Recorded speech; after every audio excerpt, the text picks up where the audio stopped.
మధ్యప్రాచ్యం ఇప్పటికీ నివురుగప్పిన నిప్పులానే ఉంది. Hamas top leader Ismail హానియాను హత్య చేసిన ఇజ్రాయెల్పై ఇరాన్ ఆగ్రహంతో ఊగిపోతోంది. తమ దేశంలో తమ అతిథిని చంపడాన్ని అవమానంగా భావిస్తోంది. ఇజ్రాయెల్ శిక్షార్హులేనని Iran supreme leader Ali Khamenei స్పష్టం చేశారు.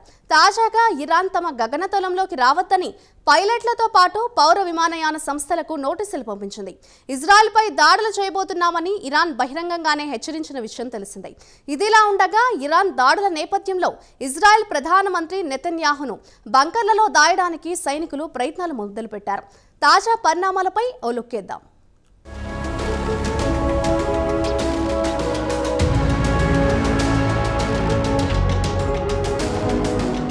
హమాస్ ఇజ్రాయెల్ యుద్ధం కాస్త ఇటు ఇరాన్ ఇజ్రాయెల్ లెబనాన్ల మధ్య యుద్ధంగా మారిపోతోంది. ఇరాన్లో గత వారం హమాస్ చీఫ్ ఇస్మాయిల్ హానియాను ఇజ్రాయెల్ సీక్రెట్ సర్వీస్ మొసాద్ చంపేసిన తర్వాత ఇరాన్ ఆగ్రహంతో ఊగిపోతోంది. తమ అతిథిని చంపడాన్ని జీర్ణించుకోలేకపోతోంది. దీంతో ఇజ్రాయెల్పై యుద్ధానికి సన్నాహాలు చేస్తోంది. ముందస్తుగా ఇరాన్ పైలట్లకు విమానయాన రంగానికి చెందిన కంపెనీలు తమ గగన వీధుల్లోకి రావద్దని సూచించారు. తాము ఇజ్రాయెల్పై దాడులు చేయబోతున్నామని, అలాగే ఇజ్రాయెల్ కూడా దాడులు చేస్తే ఇబ్బందులు తప్పవని ముందస్తు హెచ్చరించింది పౌర విమానయాన రంగానికి.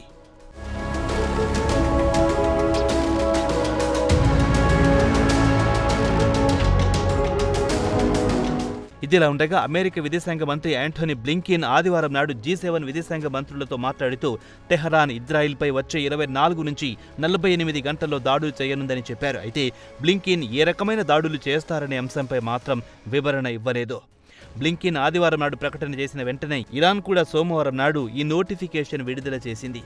ఇదిలా ఉండగా ఇజ్రాయెల్ కూడా ఒకవేళ ఇరాన్ తమపై దాడులు చేస్తే తాము కూడా దానికి గట్టిగానే జవాబిస్తామని తేల్చి చెప్పింది. కాగా ఇజ్రాయెల్కు అమెరికా అండగా ఉంటామని హామీ ఇచ్చింది.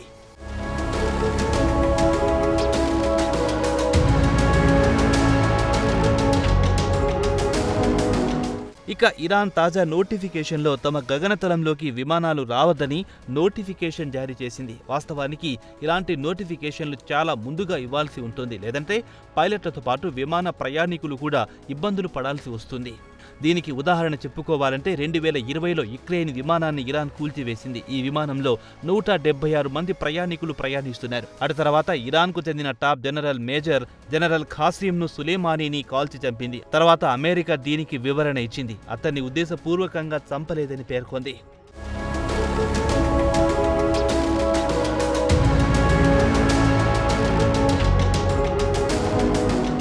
ఇరాన్ నోటిఫికేషన్ విడుదల చేసిన వెంటనే జర్మనీకి చెందిన లుఫ్తాన్స్ తమ విమాన సర్వీసులు ఇటు టెహరాన్తో పాటు టెల్ అవీవ్, బీరూట్కు ఈ నెల 12 వరకు రద్దు చేస్తున్నట్టు ప్రకటించింది.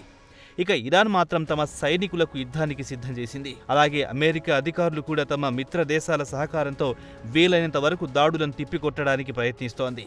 ఈ ఏడాది ఏప్రిల్లో ఇరాన్ ఇజ్రాయెల్పై చేసిన దాడి కంటే కూడా మరింత ఎక్కువగా ఉండే అవకాశాలున్నాయని అంచనా వేస్తున్నారు. ఈ ఏడాది ఏప్రిల్లో ఇరాన్ సుమారు 300 డ్రోన్లు, రాకెట్లతో ఇజ్రాయెల్పై విరుచుకుపడింది. అయితే అవి తమ భూభాగంలోకి రాకముందే ఇజ్రాయెల్ వాటిని కూల్చివేసింది.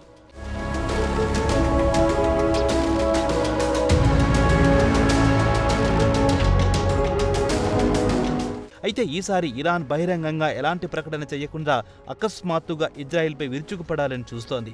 ముందస్తు సమాచారం ఇస్తే ఇజ్రాయెల్ అప్రమత్తమయ్యే అవకాశాలున్నాయని భావిస్తోంది. ఆదివారం నాడు జరిగిన G7 విదేశాంగ మంత్రుల సమావేశంలో బ్లింకెన్ మాట్లాడుతూ ఈసారి ఇజ్రాయెల్పై ఏప్రిల్ మాదిరిగానే బలమైన దాడులకు ఇరాన్ పాల్పడితే ఇక ఇరాన్తో ఏ దేశం సంబంధాలు పెట్టుకోవద్దని బ్లింకెన్ సూచించినట్లు ఒక విదేశీ రాయబారి తెలిపారు. కయ్యానికి కాలు దువ్వినా అది పెను ప్రమాదానికి దారితీసే అవకాశం ఉందన్న టాక్ వినిపిస్తోంది. మరి ఉద్రిక్తతను తగ్గించడానికి అమెరికా ఎలాంటి కీలక పాత్ర పోషిస్తుందో వేచి చూడాల్సిందే.